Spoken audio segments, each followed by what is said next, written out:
자, 교회에 대한 이야기를 하고 있습니다. 교회를 얘기한다면 6가지를 얘기해야 된다 그랬죠. 무형교회, 유형교회, 그 다음에 전투적 교회, 승리적 교회, 조직교회, 유기적 교회, 이 6가지를 다 얘기를 해야지만이 교회를 제대로 이야기하는 것이다 얘기를 했고요. 지금 얘기한 것들이 지금 뭘 말하는 거냐, 무형교회는 뭐고 유형교회는 뭐냐, 이제 이런 것들이 궁금하신 분들은 이제 복습을 좀 별도로 이렇게 하시면 좋겠습니다. 교회에 대한 그 명칭들을 이제 보는데, 명칭, 교회를 교회라고 이렇게 부르기도 하고, 교회를 다른 명칭으로 부르기도 해요. 그 명칭들이 어떻게 교회를 호칭하고 있는지를 보게 되면 교회가 어떤 곳인지를 또 알 수가 있습니다. 첫 번째로 봤던 게 이제 교회는 그리스도의 몸이라고 부르기도 해요. 그리스도의 몸. 왜 교회를 그리스도의 몸이라고 할까? 그러니까 예수 그리스도를 축으로 해서 중심으로 해서 그를 믿는 신자들이 연결되어지는 하나의 조직체이기 때문에 그리스도를 중심으로, 이걸 다른 표현으로 하면 그리스도를 머리로, 그러니까 그리스도를 머리로 한 다양한 그를 믿는 신자들이 함께 그리스도와 붙는 거죠. 그런 조직을 갖춤으로써 이루어지는 교회이기 때문에 이제 교회는 그리스도의 몸이라 이렇게 얘기를 합니다. 교회를 이제 성령의 집이라는 얘기를 했어요. 성령의 집이라는 건 교회는 신령한 곳이다는 얘기를 했고요. 그리고 교회는 하나님의 집이다라는 얘기를 했죠. 하나님의 집 혹은 하나님의 교회라는 얘기를 했습니다. 하나님의 교회, 사람의 교회가 아니고 하나님의 교회라는 것이죠. 이런 내용들은 그냥 만들어내는 말이 아니라 성경에 나와 있는 내용들을 추린 거죠. 그러니까 성경에는 교회를 어떤 식으로 표현하고 있나 추려보니까 성경에서는 교회를 이런 식으로 말하고 이런 식으로 말하고 이런 식으로 말하더라는 것입니다. 자, 교회에 대해서 네 번째, 교회는 이제 어떻게 교회를 호칭을 하나 부르나라고 할 때 성경에서 말하는 것이죠. 교회를 진리의 기둥과 터 이렇게 얘기를 하죠. 교회를 다른 말로 교회는 진리의 기둥과 터다 이런 식으로도 얘기를 합니다. 디모데전서 3장 15절 말씀해 보시면은요, 만일 내가 지체하면 너로 하여금 하나님의 집에서, 여기는 하나님의 집이라고 되어 있죠. 하나님의 집에서 어떻게 행해야 할지를 알게 하려 함이라. 하나님의 집에서 알게 한다는 거, 어떻게 행해야 될지. 근데 이 집은 뭐예요? 이 집은 살아계신 하나님의 교회, 하나님의 집이라고도 하고 하나님의 교회라고도 하는데, 이 하나님의 교회는 진리의 기둥과 터니라 이렇게 얘기를 하고 있죠. 그러니까 교회를 진리의 기둥과 터다라는 것은 교회가 진리를 말해주고 진리를 세워주고 진리를 수호하고 전파하는 곳이 교회다. 그러니까 이 교회를 이야기할 때 교회는 뭐예요? 진리의 기둥이 되어주고 터가 돼요. 이걸 거꾸로 얘기를 하면, 그러면 교회를 떠나서 진리를 말할 수 없을까요? 교회를 떠나서. 교회 없이 진리를 말할 수 있을까? 성경적 진리를 이야기할 때는 안 돼요. 보통 다른 사람들이 말하는 일반적인 이게 진리야 저게 진리야라고 얘기한다면 그건 그들만의 진리라고 말할지 모르지만은, 성경에서 말하고 있는 진리, 그러니까 성경에서 이제 진리에 대한 얘기를 많이 하죠. 그러니까 성경에서 말하는 진리는 우리를 자유케 하는 진리고, 우리를 거룩하게 하는 진리고, 우리에게 생명을 주는 진리죠. 하나님이 진리고, 예수님이 진리고, 성령이 진리고, 성령은 우리를 진리 가운데로 인도하세요. 그래서 사람이 자유를 누리고 못 누리고, 자유라는 거, 그 다음에 사람이 거룩해지고 거룩해지지 않는 거, 사람이 생명이 들어가고 들어가지 않는 거, 그게 다 진리의 문제인데, 그런 성경적 진리는 반드시 어디를 통해서? 교회를 통해서 이루어진다, 이걸 강조하고 있는 거예요. 그래서 이 교회를 떠나서는 진리 안에 거할 수가 없어요. 그러니까 우리가 왜 이 교회를 중요하게 생각해야 되는가라고 할 때는, 교회는 나에게 생명을 주고 거룩하게 하고 자유케 하고 하는 이런 모든 진리를 가르쳐 주는 곳이 교회고, 또 진리가 무엇인지를 보호해 주는 게 교회고, 그래서 교회론이 안 돼 있으면 교회관이 안 잡혀있는 사람은 어떻게 될까요? 그까짓 거 뭐 교회 뭐 갈 수도 있고 안 갈 수도 있지 뭐 여기도 가 저기 가도 되고 막 이렇게 생각하는 분들 계시잖아요. 그런 분들은 제일 걱정되는 게 뭐냐면 진리로 그 사람을 잡아줄 수가 없어요. 그래서 이 교회를 우습게 보는 사람한테는 제일 걱정되는 게 저 영혼은 누가 책임져 주나 이렇게 되는 것이죠. 왜냐하면 하나님의 진리를 하나님은 교회를 통해서 연구되어지고 수호하고 선포되어지고 가르쳐지고 이렇게 하게 하신 거거든요. 그래서 교회를 진리의 기둥과 터라 이렇게 이야기를 하는 거죠. 에베소서 3장 10절 말씀에 보시면 에베소 3장 10절에 이는 이제 교회로 말미암아 하늘에 있는 통치자 권세들에게 하나님의 각종 지혜를 알게 하려 하심이니. 그러니까 하늘에 있는 통치자들 뭐 천사들이겠죠. 혹은 권세들, 뭐 수많은 권세들이 있지 않겠습니까? 그들에게 각종 지혜를 알게 하는 게 교회예요, 교회. 그러니까 교회는 영적 진리를 얘기해 주는데 이 교회가 그 역할을 한다 하는 것입니다. 물론 여기서 이제 좀 이따 얘기를 하겠지만은 여기서 말하는 이 교회는 이제 공교회를 말하는 건데 공교회가 뭘 말하는 건지는 좀 이따 나중에 설명할 거예요. 그래서 여러분들이 정말 진리를 알기를 원한다. 나는 정말 진리 안에 가고 싶다 그러면 다른 사람들 이야기 들을 게 아니에요. 교회가 이 땅의 공교회가 뭘 얘기하고 있는지를 들어야 되는 거야. 왜? 하나님은 진리를 교회에게 주셨고 교회가 진리를 소화하고 가르치기에 하셨기 때문에 그렇습니다. 자, 보세요. 그러니까 사람이 살고 죽는 문제가 이제 진리의 문제라 그랬잖아요. 뭐 사람의 자유와 거룩이 다 진리의 문제야. 그런데 이제 문제는 뭐냐면 이 진리를 왜곡시키는 세력들이 있다는 거야. 왜곡시키는 세력들. 자, 우리가 사도행전 20장을 한번 보시면은요. 우리가 여러 번 보았지만 사도행전 20장 28절 말씀부터 보시면은 여러분은 여기서 여러분이라는 게 이제 에베소 교회 목사들이에요. 여러분들은 자기를 위해서 본인을 위해서 그리고 교회의 양떼들을 위해서 삼가해라. 성령이 그들 가운데 그 성도들 가운데 양떼들 가운데 여러분을 감독자로 목사로 삼고 하나님이 자기 피로 사신 교회 그 피로 산 교회를 어떻게 해요? 보살피게 했다. 목사의 사명이 크죠. 자, 그다음 이어지는 29절에 내가 떠난 후에 사도 바울이 떠난 후에 사나운 이리가 여러분에게 들어와서 사나운 이리가 어디로 들어오냐면 교회에 들어오고 성도에게 들어오는 거예요. 사나운 이리가 들어와서 그 양떼를 아끼지 아니하며. 그러니까 사나운 이리의 특징이 뭐냐면 양떼를 아끼지 않아요. 봐주지를 않는 거죠. 아유, 내가 나이가 많이 먹어서 이 늙은이에게 봐주지 않아요. 제가요 배운 게 없고요 가난하고 봐주지 않아요. 사나운 이리는 어떻게 하든지 한 영혼이라도 더 지옥에 데려가는 게 목적이죠. 잡아먹는 거죠. 영혼을 잡아먹는 게 목적이에요. 그런데 사도 바울이 떠난 직후에 뭐가 들어온다? 이 사나운 이리떼가 들어온다는 거죠. 양떼를 아끼지 아니하는. 자, 이어지는 30절 말씀에 또한 여러분 중에서 제자들을 이 사나운 이리가 여러분들 중에서 제자들을 어떻게 돼요? 예수님을 믿는 사람들이 제자들이잖아요. 그들을 끌어내요. 그리고 누구를 따르게 해요? 사나운 일이 자기를 따르게 하는 거죠.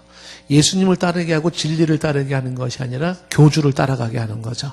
자기를 따르게 하려고 어떻게 해요? 어그러진 말을 하는 거, 어그러진 말. 이 어그러진 말이 뭐냐면 왜곡하는 말이에요. 비트는 말이라는 것이 비트는 말. 그러니까 여기서 이제 성도들은 구분이 안 되는 거거든요. 지금 이단들의 말을 비틀어요.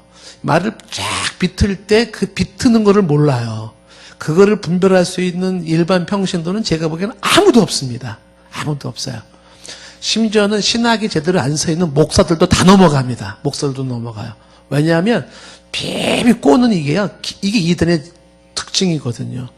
처음에는 아주 평평하고 아주 뭐 아무런 문제가 없는 것처럼 쫙 나갑니다. 예. 그러면서 조금씩 방향이 틀어져요. 틀어다 보면 결론에 가서는요, 어마어마하게 정통 기독교와 달라져 있어요. 근데 그 비트는 이 어그러진 말을 잘하는 게 그게 바로 사나운 이리 때의 모습인 거죠. 그래서 이 어그러진 말을 해서 사람들을 어떻게 해요? 자기를 따르게 하죠. 자기를 따르게 하는 게 뭐야? 잡아먹는 거야. 그러니까 성도를 잡아먹는 거예요. 제가 말이 좀 표현이 심하지만은 정확한 거예요. 이단은 성도를 잡아먹는 데입니다. 잡아먹어요. 그걸 알아야 됩니다. 그러니까 자기를 상도를 잡아먹게 되어 있습니다. 피를 빨아먹는 거죠. 말이 좀 심하지만은. 그래서 말을 어그러진 말을 하고요.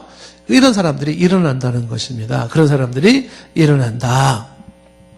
자, 그런데 보통 성도들은 교회가 가르쳐준 진리를 이야기할 때 진리에 귀를 기울일까요? 아니면 이 사나운 이리가 말을 이렇게 비비 꽈가지고 이야기하는 말을 더 잘 들을까요? 참 묘한 게 성도들이나 일반 사람들은요, 교회의 정통 교리에 관심이 없어요. 근데 이단이 꼬면은요, 거기는 그렇게 재밌어요. 그리고 거기에 빠지는 거예요. 이 아들내미 키워보시면서 속상한 적이 있지 않습니까? 아들, 딸 키워보면? 좀 이렇게 제대로 된 거 배워가지고 좀 이렇게 크면 얼마나 좋아요. 근데 안 좋은 거를 배워요, 안 좋은 거를. 어떻게 해요? 얼마나 속상한지 몰라요. 정석은 재미없어요. 근데 말을 베베 꼬는 것이죠. 그런 거 재밌는 거예요. 그래서 빠지는 겁니다. 그래서 교회가 하고 있는 이거를 무시해가지고, 그 다음에 어떻게 돼요? 이단들이 달콤하게 사탕 발림을 해가지고서 쫙 끌지 않습니까? 그 사탕 발림의 시작도 기가 막힙니다. 정말 멋있게 생기셨다고, 뭔가 좀 대단해 보인다고, 이런 말부터 시작해가지고 끌어당기기 시작하거든요. 남다른 뭐가 있다고, 이래가면서. 그래서 결국은 진리를 떠나게 만들어요. 하나님의 진리를 떠나게 만들고, 결국은 그 진리가 아닌 걸 따라가다가 그 밥이 되는 거죠. 그것이 이단의 밥이 된다. 그래서, 이제 사도행전 20장 이어지는 31절 말씀에 사도 바울이, 그러므로 여러분이 일깨워서 내가 3년이나 밤낮 쉬지 않고 눈물로 각 사람을 훈계하는 것을 기억해라. 그렇죠? 그러니까 3년 동안 밤낮 쉬지 않고 눈물로 훈계를 했어요. 눈물로. 참 말 안 들어요. 한 번, 두 번 얘기해가지고 말 듣는 양떼가 있으면 나와보라 그러세요. 그러니까 3년이나 밤낮 울면서 훈계를 해. 그건 잘못된 거다. 그렇게 가면 안 된다. 제대로 믿어야 된다. 막 얘기를 하거든요. 훈계를 한 거죠.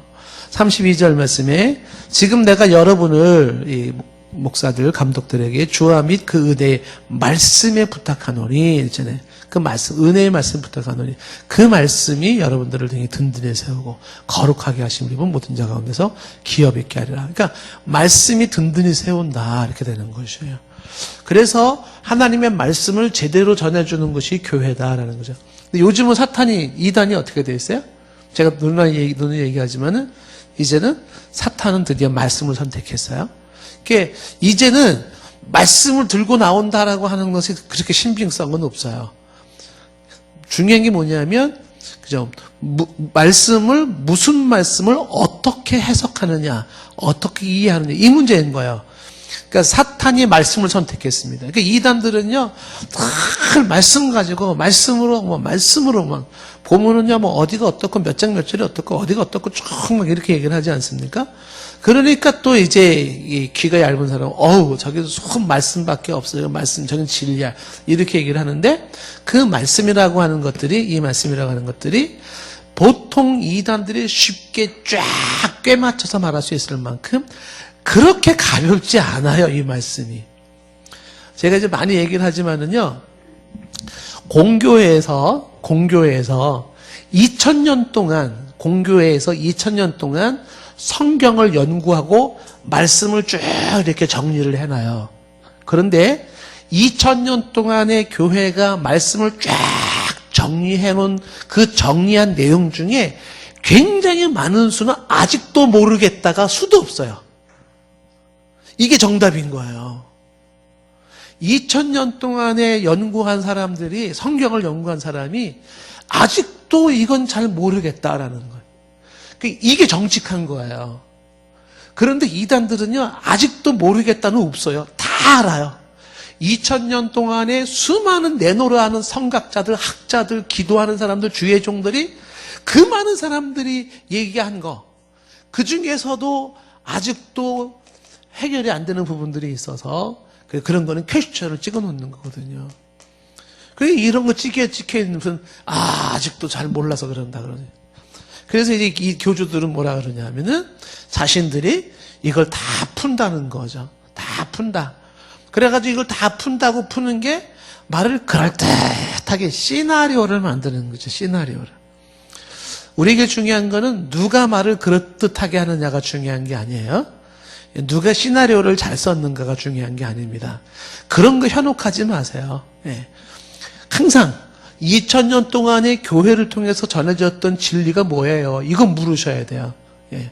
예. 2000년 동안 교회를 통해 전해졌던 진리가 뭔가요? 예. 지난번에 단양에서 신천지 학생들 2명이 저한테 와가지고 한기총이 썩었니 어쩌니 뭐 이러면서 이제 얘기를 해가지고 걔네들한테 한 얘기거든요. 이만희 씨가 뭘 얘기했는지가 중요한 게 아니라 너네들 2000년 동안의 교회가 뭘 얘기했는지 연구해봤니? 그걸 연구해야 되는 거야. 왜? 하나님의 진리는 어느 특정한 한 사람에게 주는 게 아니에요. 좀 전에 얘기했지만은요, 제가 신천지 저를 막 연락이 많이 오잖아요. 보면 요한계시록 22장에 나와 있는 말씀 가지고 처음에는요, 이렇게 얘기해요. 제가 하나님입니까? 이만희 씨가 아니라는 거죠. 이러고 얘기를 하고. 그리고 이제 자기는 신이 아니다, 이런 식으로 막 얘기를 해요. 그러면서 굉장히 겸손한 척하고 나가다가 요한계시록 22장에 예수님이 나의 한 사자를 보내니 그 사자가 누구를 말하겠는 거냐? 하나님이 영원한 진리를 깨달은 자기다, 이렇게. 근데 요한계시록에 나와 있는 그 사자가요, 엔젤이에요. 사람이 아니에요. 사람이 아닙니다. 그러면서 그렇게 꼬는 거죠. 쫙 나가다가 뒤에 살짝 꼽니다.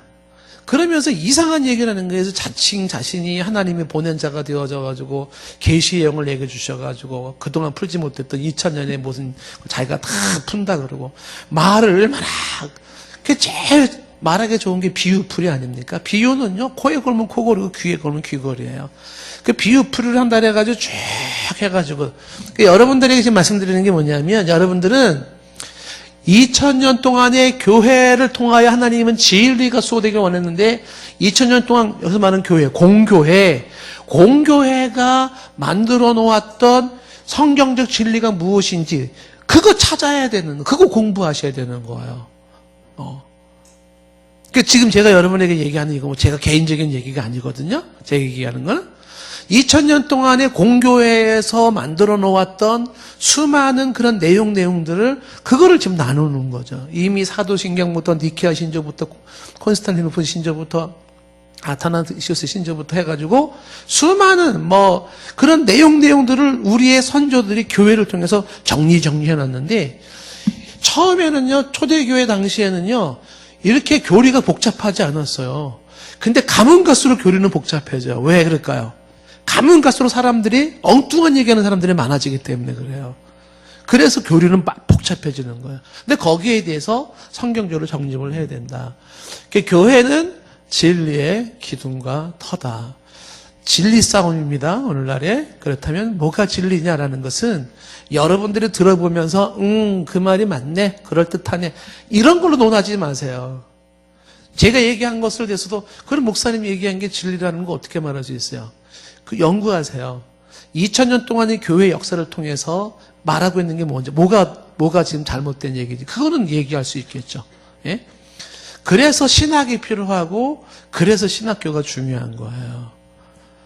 이게, 그래야지만이 제대로 된 분별이 있는 거잖아요. 제가 많이 얘기하잖아요. 반짝인다고 다 금이 아닌 거예요. 예, 속지 마세요. 반짝이는 다 금이. 진짜 금이 아닌 유리 조각이 더 반짝거려요. 금은 덜 반짝거립니다. 그러니까 사람들이 현혹되어지는 거죠. 여러분에게 제가 말씀드리는 것은, 교회의 하나님은 교회를 진리의 기둥과 터라고 얘기를 했다. 진리는 교회를 통해서 배우는 거고, 교회를 통해서 얻는 거구나. 이렇게.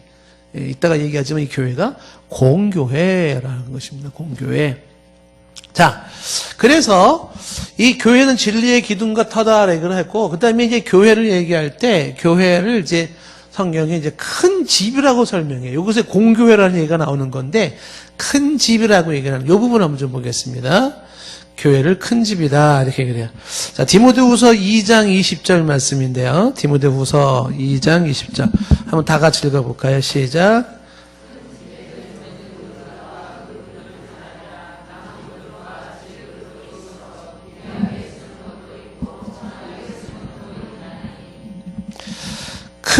큰 집에는 금그릇도 있고, 은그릇도 있고, 나무그릇도 있고, 질그릇도 있고, 귀하게 쓰는 그릇도 있고, 천하게 쓰는 그릇도 있다. 라고 얘기할 때 큰 집이 교회를 말하고 있는 것이에요. 그러면 왜 교회를 이야기할 때 왜 그걸 큰 집이라는 이야기를 했을까?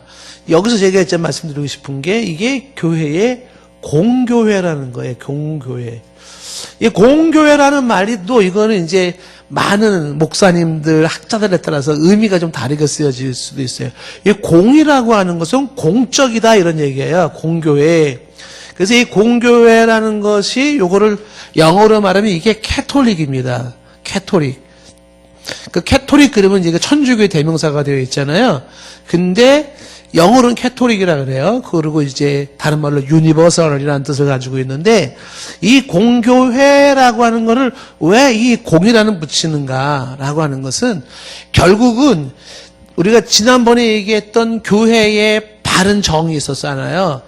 예수 그리스도를 대해서 신앙을 고백하는 신자들이 모여서 성령의 유기적 관계를 가지고 조직과 행정을 통해서 이루어지는 그 모든 예배 행위가 이루어지는 신앙 행위가 이루어지는 것을 총칭한 걸 교회라고 얘기를 했는데 이 땅에 제대로 된 이단만 빼놓고 제대로 된 모든 교회는 결국은 하나의 교회인 거예요. 교회는 하나예요. 그게 이제 공교회라고 하는 거죠. 그러니까 조금 더 이제 자세하게 얘기를 한다 그러면 이 공교회라는 게 뭐냐면 시간적으로는 구약의 교회, 신약의 교회, 천상의 교회를 다 아우르는 교회를 말하는 것이고 공간적으로는 한국의 교회, 미국의 교회, 아프리카 교회, 지역을 다 아우르는 것을 얘기하는 것이고 문화적으로, 인종적으로, 사회적인 것을 장벽을 다 넘어 이단이 아닌 이상 모든 교파를 초월한 하나의 교회를 공교회라 그러는 거예요. 그러니까 교회라고 하는 것에는 세부적으로 들어가면은 이제 교단이 다르고 한국 교회가 있고 미국 교회가 있고 뭐 아프리카 교회가 있고 시흥동 교회가 있고 뭐 광명교회 있고 막 있잖아요. 그런 세부적인 다양함들이 있을 수 있어요. 그거는 이제 교회의 다양성이에요. 그런데 그런 교회가 결국은 한 분 하나님을 아버지로, 한 분 예수님을 머리로, 한 분 예수님을 몸으로 이루어져 있는 그 한 분을 동일하게 고백함으로써 그 하나님 예수 그리스도에 다 연결되어져 있는 모든 이 땅의 교회들이 과거, 현재, 미래까지 그것이 다 연결되어 있다. 이거를 큰 집이라, 공교회라 이렇게 얘기를 하는 것이에요. 공교회라. 그래서 이 교회라고 하는 이 공교라는 것은 넓은 의미에서의 큰 교회를 말하고 있는 것이죠. 그런데 이런 큰 교회, 초대교회 당시에는 이런 것들이 이제 하나의 교회였었죠. 하나의 교회로 내려왔는데 지금은 이 하나의 교회를 이야기하기에는 너무나 세분화되어져 있었어요, 교회가. 그래서 지금은 이제 보통 공교회를 이야기할 때 교단을 중심으로 얘기를 하기 시작해요. 교단 중심으로. 그래서 우리 교단의 교회, 그러면 교단은 하나의 교회다. 이렇게 일단 보는 거죠. 그런데 엄밀한 의미로 말한다 그러면은 교단이나 교파를 초월해서 모든 교회는 결국은 하나의 교회라고 하는 거죠. 하나의 교회. 이게 공교회라고 하는 것이죠. 니케아 신조라는 게 있어요. 이렇게 신조를 이렇게 막 얘기하는 게 뭐냐면 이런 신조들이 우리의 선조들이 이게 성경적 진리야라고 모아놓았던 내용들이 신조예요. 그래서 우리가 매번 사도신경 하잖아요. 전능하사 천지를 만든 이것도 4세기 때 우리 신앙의 선조들이 이런 하나님을 믿고 이런 예수님을 믿고 이런 교회를 믿고 이런 내세를 믿어요라는 걸 정리해 놓은 거를 우리는 매일 손들고 고백하잖아요. 그러니까 이거 뭐냐면 우리는 정통적으로 내려왔던 역사적인 그 교례의 가르침에 우리는 그걸 따르는 사람입니다라는 걸 고백하는 거예요. 그와 같이 사도신경에 있는 것처럼 323년에 25년에 니케아라고 하는 니케아론에서 이루어진 신조가 있어요. 거기에도 뭐라고 되어 있냐면 우리는 하나이고 거룩하고 보편적이며 사도적 교회를 믿습니다. 이렇게 우리의 신앙 선조들 이 단어 하나하나 만들기까지가요 얼마나 어려웠는지 몰라요.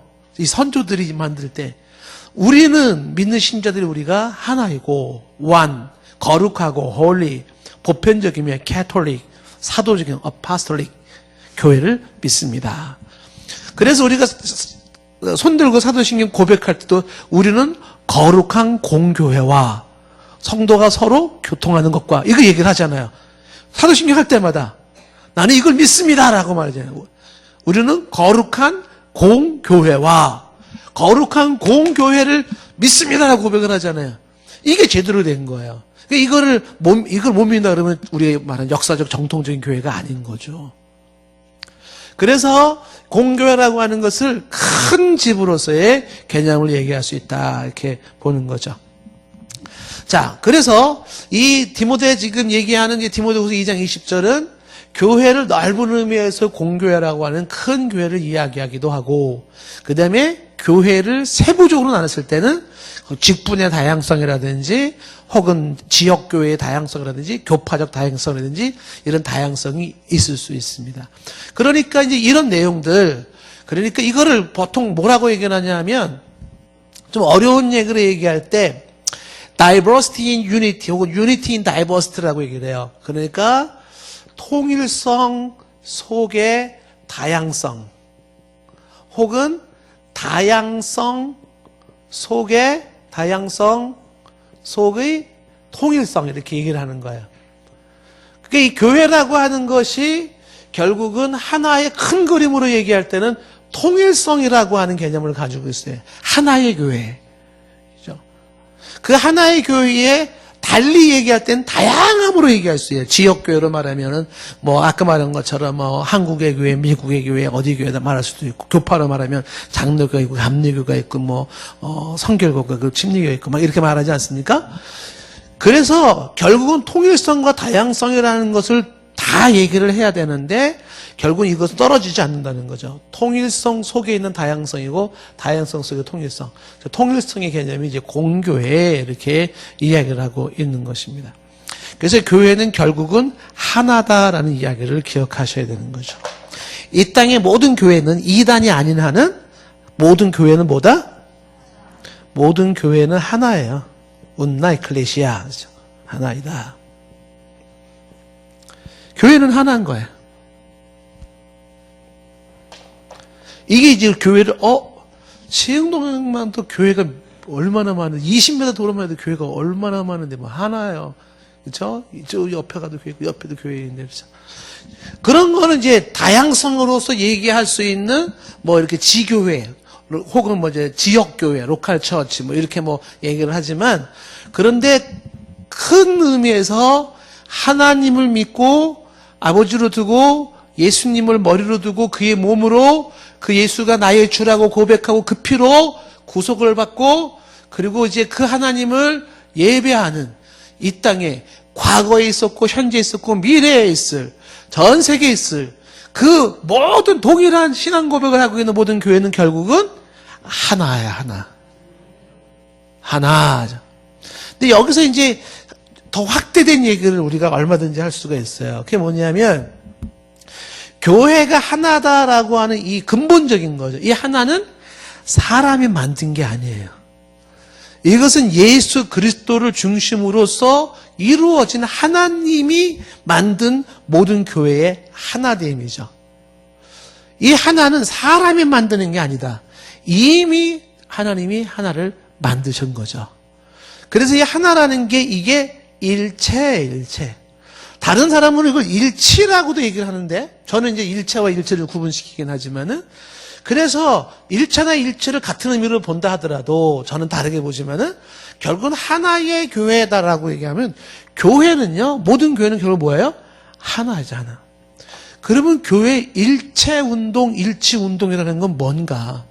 예, 교회 일치 운동, 무슨 뭐 교회가 너무 많았다, 교회 일치 운동한다 막 그러잖아요. 그 교회 일치 운동한다라는 건 그분들의 생각은 뭐예요? 교회가 하나가 아니고 너무 많이 나누어졌다. 그래서 우리가 일치 운동을 해야 된다. 이렇게 얘기를 하시는 거예요. 근데 우리가 지금 얘기하는 건 뭡니까? 교회는 이미 하나예요. 누가 일치를 만들어요? 하나님이 다 이미 하나 됐는데. 오늘날의 교회가 연대하지 못하고 함께하지 못하는 것이 있다 싶으면 하나님이 하나 되게 하신 것을 심써 지키는 게 필요한 거겠죠. 그 심써 지키는 건 연대연합이에요. 연대연합. 본질적으로 교회는요, 2개, 3개가 아니에요. 교회는 하나인데 뭘 교회를 일치하고 일체를 시킨다 그래요? 그럼 제가 본 견해는 말이 안 되는 겁니다. 좀 기분 나쁘세요?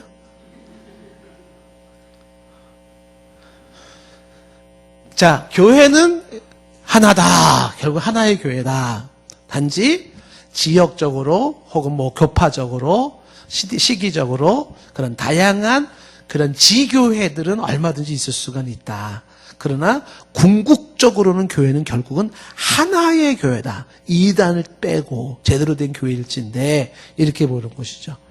자, 그래서 이 교회는 하나이기 때문에 그 교회가 연대해서 뭐를 하냐면 진리를 연구하고, 예, 진리를 세우고 진리를 고백하죠. 그게 아까 말한 신조들로 만들어져요. 신조. 웨스트민스터 신조로 만들어지고, 뭐 하이델베르그 신조로 만들어지기도 하고, 헬베틱 스위스 신조로 만들어지기도 하고, 막 만들어지는 것들이죠. 그런 것들이 하나하나 만들어지는 거기 위해서는요, 수많은 학자들이 얼마나 고생을 많이 했는지 몰라요.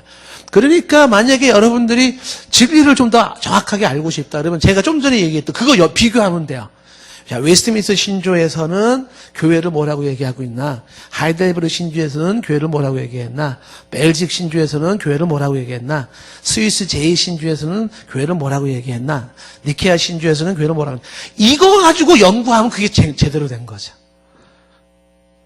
그런데 공부하기 싫어하는 사람들이 꼭 계시 받았다 그래가지고 주께서 내가 말씀하시기를 이러고 얘기를 하는 거예요. 그 역사를 무시해버리고 그 수천 년 동안에 하나님이 역사를 통해서 일하신 거를 무시해버리는 거예요. 공교회를 통하여 진리가, 그래서 지금까지 나왔던 이단들은 이미 역사 속에 거의 다 나왔던 이단들이에요. 모양만 조금씩 바꾼 겁니다. 예, 이단의 계보가 있습니다. 한국에도 이단의 계보가 있습니다. 예, 신천지도 이 이단의 계보로 올라가면 전도관부터 쭉쭉 올라갑니다. 그 이단의 계보가 있어요. 그런 게 이미 있었기 때문에 교회가 자꾸만 어떻게 해요? 진리를 이게 진리야, 그건 진리가 아니야. 이거를 자꾸 세워준 거거든요. 그래서 공교회가 진리를 세우는구나. 공교회에서 만들어진 그 내용들을 우리가 믿고 받아들이는 게 최소한 역사적 정통 기독교를 받아들이는 거구나. 이렇게 이해하시면 되는 거죠. 역사적인 정통 기독교를 받아들이는구나. 이게 아닌 또 다른 제3의 무언가를 얘기한다 그러면 어떻게 된다? 그건 아직 객관적으로 역사적으로 검증된 얘기가 아니기 때문에 받아들일 수가 없어요.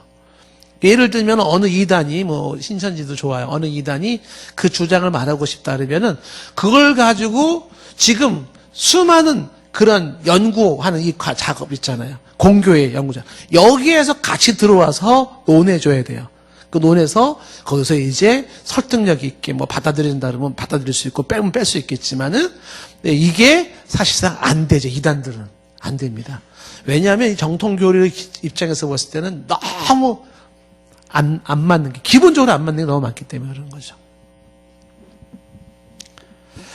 자, 교회를 공교회라 이렇게 얘기를 하는 거, 이렇게 우리 주목해 보는 거죠. 그 다음에 이제 교회를 얘기할 때, 교회를 또 다른 말로 뭐라고 얘기하냐면, 첫 번째, 교회를 그리스도의 신부라 이렇게 얘기를 해요. 교회를 그리스도의 신부라고 얘기를 해요. 교회는 그리스도의 신부다 이렇게 얘기를 하는데, 에베소서 5장 22절 말씀해 보시면은요, 부부에 대한 얘기가 나오는데 이 부부 얘기를 한번 잘 들어보십시오. 아내들이요, 아내들에게 얘기합니다. 자기 남편에게 뭐 해라? 복종하기를 주께 하듯하라 그랬죠. 여기 계신 아내들은 아내에게 복종합니까? 대답이 없어요. 뭐 때문에 복종을 해? 요즘같이 남녀평등 사회에서 남편이 복종을 해야지. 혹시 이렇게 생각하시는 분 계시나요? 오늘 이 말씀이 얼마나 껄끄럽겠습니까? 그죠? 아내들이요, 자기 남편에게 복종하기를 주께 하듯 하라. 이런 거예요. 그 다음에 23절 말씀에는 이는 남편이 아내의 머리다. 이렇게 있어요. 남편이 아내의 머리 맞나요? 자, 그 다음에 이것이 곧 그리스도께서 교회의 머리 된 것 같다. 교회의 머리가 그리스도 맞나요? 그건 동의가 돼요. 남편이 아내의 머리 맞나요? 생각 좀 해봐야 되나요? 성경이 분명히 얘기하잖아요. 남편이 아내의 머리다. 남편이 아내의 머리다. 그런데 어떤 분도 그렇게 얘기를 하죠. 맞다. 남편이 아내의 머리다. 머리. 내 머리는 목이 흔드는 대로 간대, 목이. 그래서 아내는 목이다, 목. 이렇게. 그러니까 아내가 흔드는 대로 머리는 가야 된다. 이렇게. 왠지 은혜가 좀 되나요? 자, 근데 결혼 관계를 얘기를 하는데 계속해서 보시면요. 24절에 그러나 교회가 그리스도에게 하듯이 아내들도 범사에 자기 남편에게 복종해야 됩니다.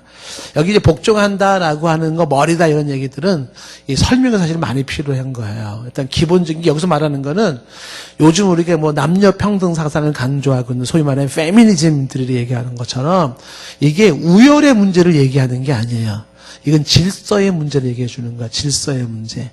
그러니까 가정엔 질서가 있어야 되는데 그 질서 차원에서 얘기하는 거지 뭐 남자가 우월하고 뭐 여자는 열등하고 그런 차원에 얘기하는 게 아닌 거죠.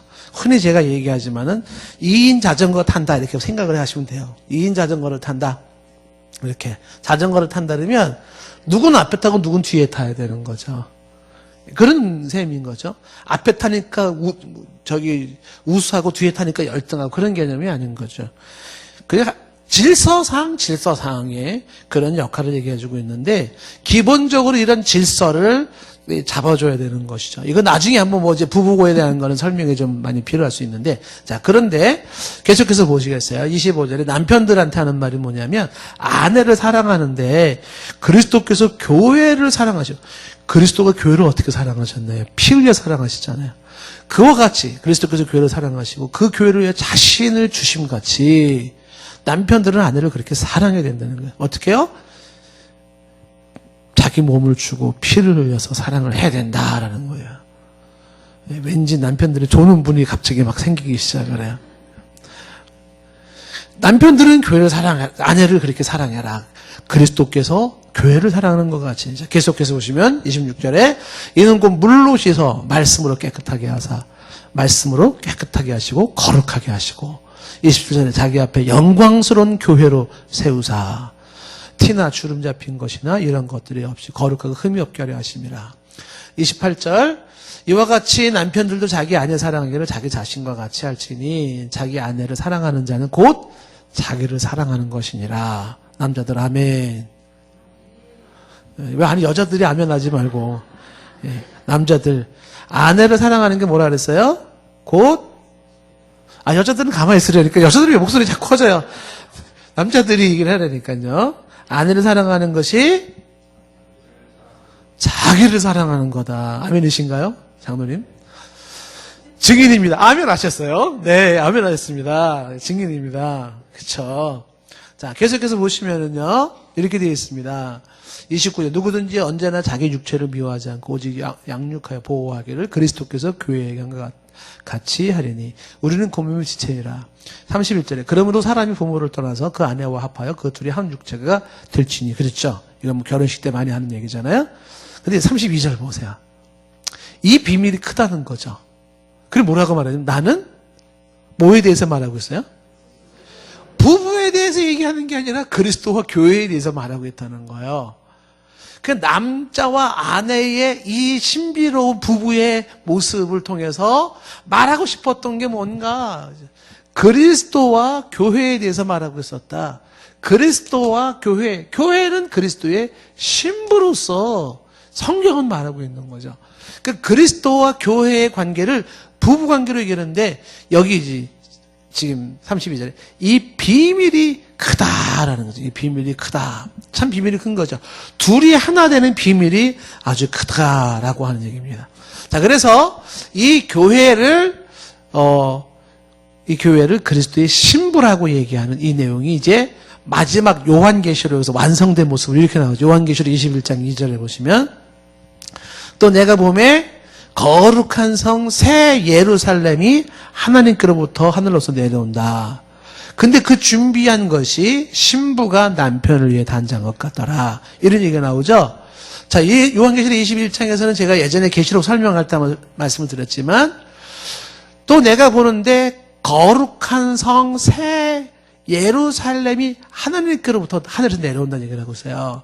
그 새 예루살렘을 뭐라고 말했냐면 거룩한 성이라고 얘기했고 새 예루살렘이라고 얘기했어요. 여기 새가 뉴오스가 아니에요. 카이노스예요. 설명 많이 했죠?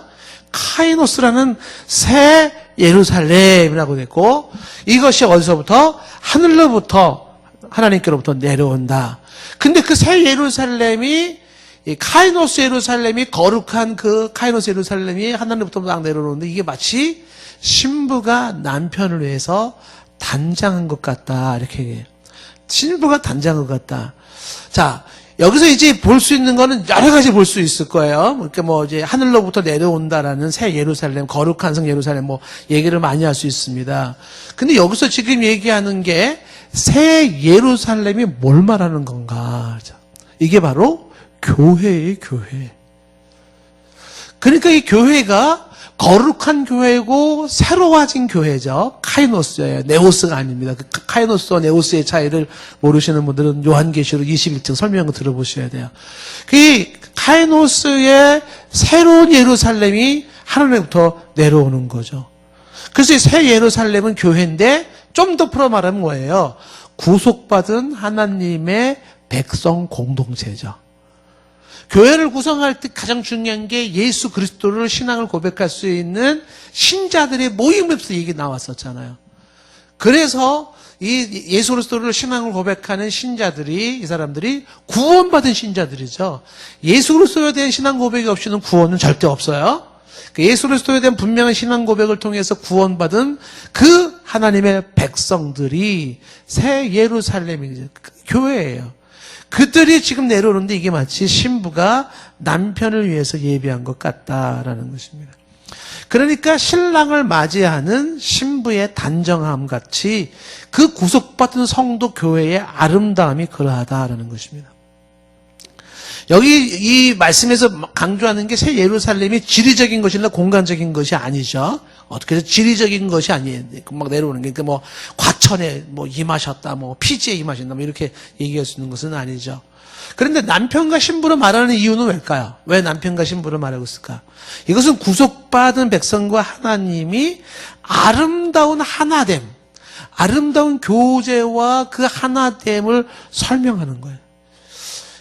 여러분, 신비예요, 신비. 예.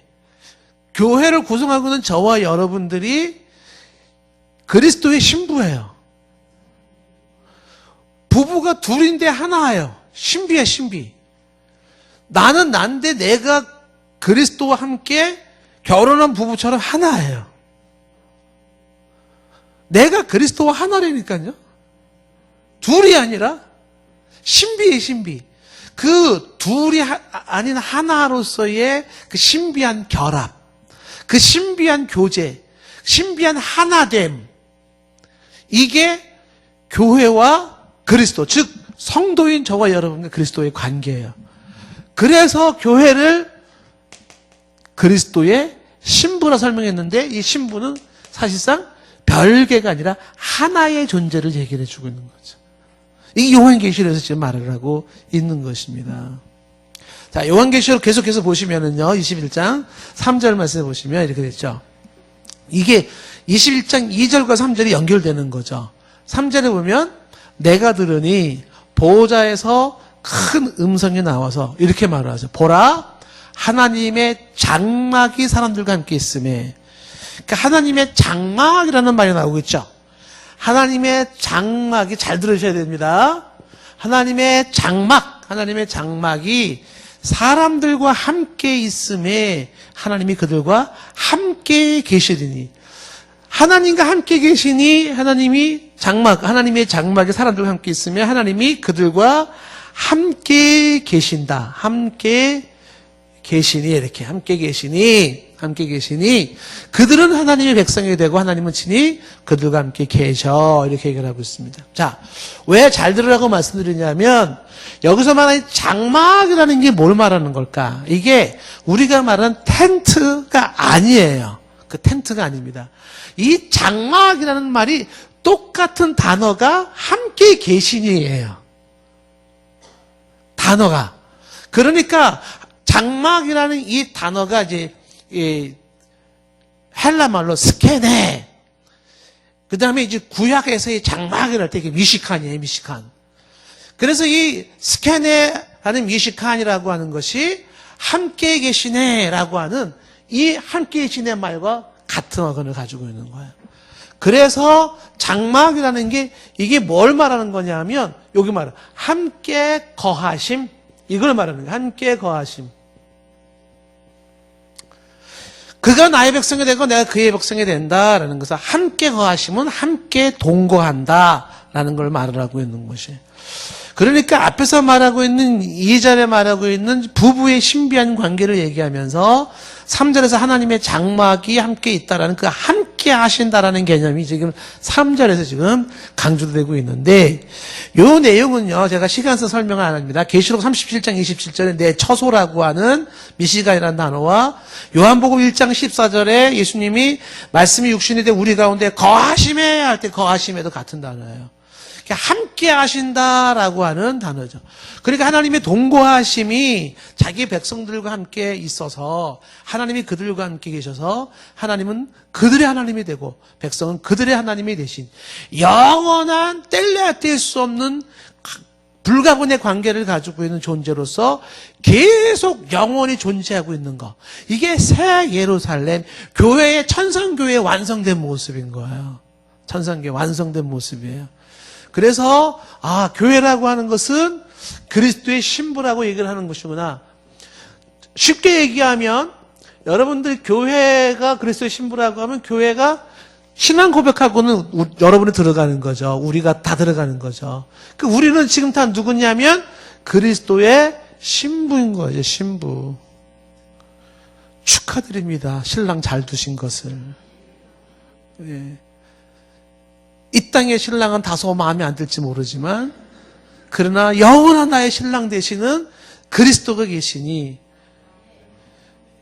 조금만 참으셨다가 그분과 함께 영원히 행복하게 사시기 바라요. 아멘 소리가 제법 커질라 그래요. 자, 이 외에 이제 교회에 대한 얘기가 장자교회라는 말이 나와요. 장자교회. 이게 히브리서 12장 23절 말씀인데 히브리서 12장 23절 말씀에 보시면 거기 우리말 성경은 약간 헷갈리게 된 게 뭐냐면 하늘에 기록된 장자들의 모임과 교회와 이런 표현이 나와요. 히브리서 12장 23절에 이 장자교회라는 게 뭐냐면 여기 지금 우리말로는 장자들의 모임과 교회와 이렇게 돼 있잖아요. 그래서 모임과 교회가 장자들과 다 연결되는 거예요. 장자들의 모임이면서 교회인 이렇게 되는 거예요. 그래서 교회를 장자들은 건 처자들을 말하는 거잖아요. 그 처자들, 그 장자들의 교회다 이렇게 이야기하기도 하고요. 그 다음에 히브리서 12장 28절에 보면 이 교회를 나라라고 설명하기도 해요. 나라 28절에 보면 킹덤, 왕국이라, 교회를 하나의 왕국이라 이렇게 얘기해요. 우리말 성경에 나라라고 되어 있지만 영어 성경에는 킹덤입니다. 그래서 흔들리지 않는 나라, 이것이 바로 교회를 말하는 거, 왕국이라 이렇게 얘기하고 있고, 그 다음에 사도행전 19장 9절 말씀에 가면, 사도행전 19장 9절에 가면, 거기 이 도를 비방하거나 할 때 이 도라는 말이 나와, 이 도. 그 도를 비방한다는데, 그 이 도가 사도행전 19장 그 밑에 쭉 내려와서 23절에 보면, 그 도가 뭘 말하는 거냐면 교회를 말하고 있어요. 그래서 공동번역에 이거를 그리스도교 이렇게 설명을 했습니다. 화면도 안 나오고 막 그래가지고 여러분이 뭘 얘기하는 건지 모르겠죠? 빨리 끝내려고 그러는 거예요. 그 다음에 갈라디아서 6장 10절 말씀에는 교회를 믿음의 가정이라고도 표현했습니다. 그래서 믿음의 가정들에게 착한 일을 하라. 이렇게 갈라디아서 6장 10절. 그래서 이 갈라디아 믿음의 가정들도 교회를 지칭하는 말이에요. 그러니까 교회를 지칭하는 말들은 참 많이 있습니다. 그래서 교회라는 이 단어, 에클레시아라는 단어는 예수님이 마태복음 16장에 처음 쓰셨지만 교회를 설명하는 것들은 여러 가지로 설명되어지는데 이런 설명을 보면서 우리가 교회가 도대체 어떤 것인가를 우리가 감을 잡는 거죠. 교회가 이런 거구나. 이런 걸 교회라 그러는구나. 이렇게 단지 이렇게 여기 시흥동에 있는 동산교회 이렇게 뭐 간판 있는 이것만 교회고 그렇게만 생각하시면 안 되는 거죠. 교회라는 게 굉장히 폭넓은 의미로서의 교회의 의미가 있다는 것을 알 수가 있습니다. 자, 다음에는 이제 왜 이 땅에 교회가 존재해야 되는지에 대한 거를 이제 우리가 다시 몇 가지로 좀 설명을 좀 하겠습니다. 기도하겠습니다.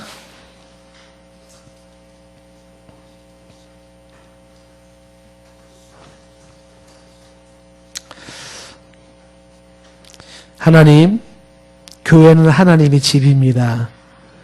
교회를 통해서 이 땅에 우리에게 진리를 주시는 줄로 믿습니다. 정통적인 역사적인 바른 교회를 통하여 하나님의 진리를 배우게 하옵소서. 교회는 큰 집입니다. 이 땅의 교회는 결국 하나의 교회인 줄로 믿습니다. 하나된 교회가 하나된 교회로서 힘써 연합하고 연대할 수 있도록 도와주시옵소서. 교회는 그리스도의 신부입니다. 우리가 그리스도의 신부인 사실을 또한 확인하는 시간 되게 하옵소서. 새 예루살렘으로 임하실 때에 그리스도를 영원한 신부로 신비한 연합체로 함께 만나 영생을 누리는 복된 삶이 우리에게 있을 줄로 믿습니다. 예수님의 이름으로 기도드리옵나이다. 아멘.